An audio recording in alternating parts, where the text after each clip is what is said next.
Have you ever been rejected? I'm sure some of you have, and we'll talk about that in a moment. I can honestly say that I never have, or nothing that I would take seriously.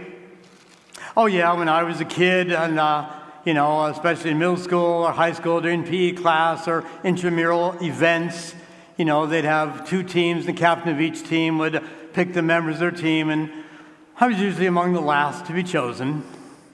But that didn't bother me. I knew I had other talents. But after the events of today, I started thinking, had I taken that rejection and reacted to it in a positive manner, I could be a goat.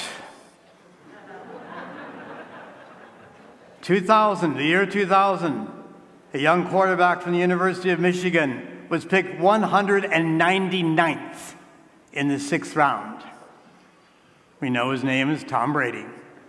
And he became a GOAT, the greatest of all time, retired today. By the way, Tom Brady called me yesterday. Not Tom Brady Jr., but Tom Brady Sr. You see, Tom Brady Sr. and I went to school together. We were in the seminary together. Everyone's thankful he did not become a priest because we wouldn't have Tom Brady Jr. But he called to ask me how I was doing and telling me that a friend of his was moving to Las Vegas and had some children they wanted to talk about going to Gorman High School. He didn't tell me his son was going to retire the next day. As an adult, as a priest, I don't think I've been rejected, really. At least nothing to lose any sleep over.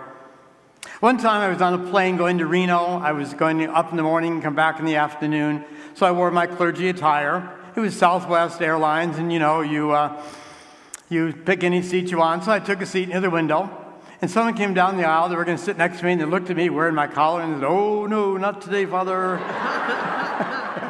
I have too much. I don't want that much goodness.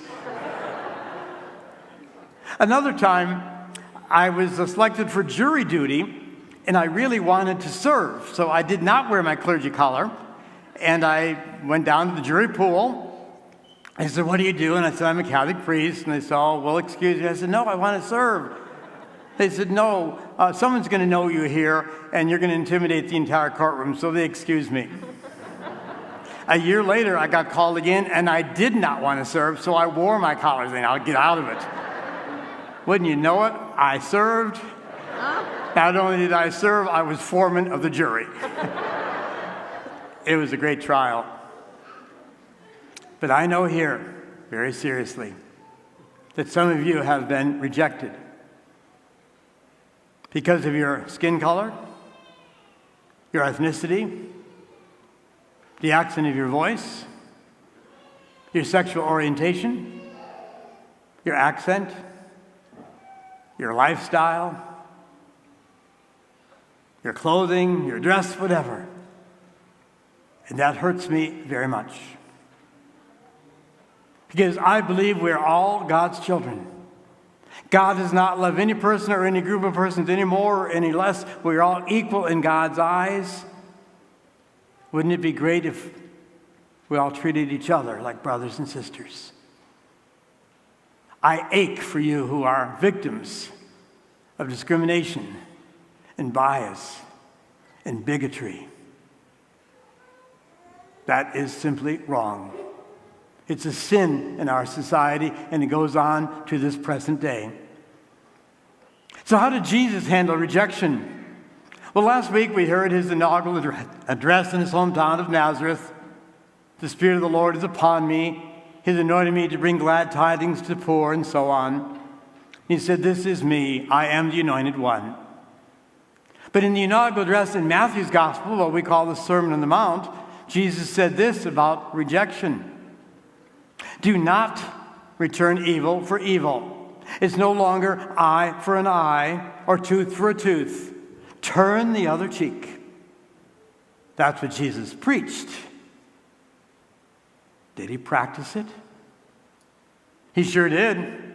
Again, we heard in today's gospel that when he claimed to be the anointed one, or equal to, or maybe even greater than Elijah and Elisha, his own townspeople, his next-door neighbors, wanted to kill him, either because they thought he committed blasphemy, claiming to be a prophet or divine, or jealous of his popularity. They were going to throw him off a hill. I've been to Nazareth and I've seen that hill on which the town is built. How did he handle that rejection? He is God. He could have thrown them off the hill. But he walked away. He could have zapped them dead, but he did not. Remember, that's what James and John wanted Jesus to do. When he was not welcomed in a Samaritan village, they said, Lord, should we call down fire from heaven to consume them? And Jesus said, no. In the Garden of Gethsemane, when he was being arrested, Peter pulled out a sword. And Jesus said, put away the sword. If I wanted, I could call legions of angels and they would protect me. But I don't work that way. So Jesus practiced what he preached. He preached nonviolence. And he practiced it from the very beginning of his life in Nazareth to the very last day he lived on earth, what we call Good Friday. He never returned evil for evil, and yet as God, he could have done some powerful damage to a lot of people's lives. But that is not Jesus' style. So again, what about us? How do we handle rejection? How do we handle violence against ourselves for whatever reason? I know a lot of us are taught, especially boys, maybe now girls, stand up for yourself, be big, fight. Now, I'm not saying lay down like a floor mat and let people walk all over you. That's not right. But again, not returning evil for evil. You and I have both heard people brag, I don't get mad, I get even. Let them sleep in the bed they've made for themselves. I hope they wallow in misery. And I know some divorces are very bitter, very bitter. But still, when I hear someone saying, and take my ex-spouse to the cleaners, is that right? Yes, there's justice. Crimes should be handled as crimes. But vengeance and justice never mix. And usually when we have the readings on Sunday, we have 3 readings. And the first reading and third reading are always connected. We heard that in the first reading. Jeremiah said, I'm going to be persecuted because I'm a prophet. And third reading, heard Jesus say, I am persecuted. I'm rejected. They're trying to throw me off the hill and kill me. It's seldom that the second reading has anything to do with the first and third. It's on a separate track. But today, we have that beautiful love passage. And I believe it connects very much to the challenge not to be vindictive, not to be vengeful, not to get even, but instead to replace it with love. I'd like to close then by having you look at and letting me read a passage from Dr. Martin Luther King Jr., whose birthday we celebrated a few weeks ago. Thursday, a few days ago, was International Holocaust Remembrance Day, and February is Black History Month, when we honor all people of color who've been discriminated against. Martin Luther King Jr. spoke this in 1963, and it ties together all 3 readings so beautifully. Listen.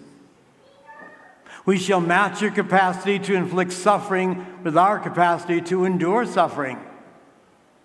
We shall meet your physical force with soul force. Throw us in jail, and we will still love you.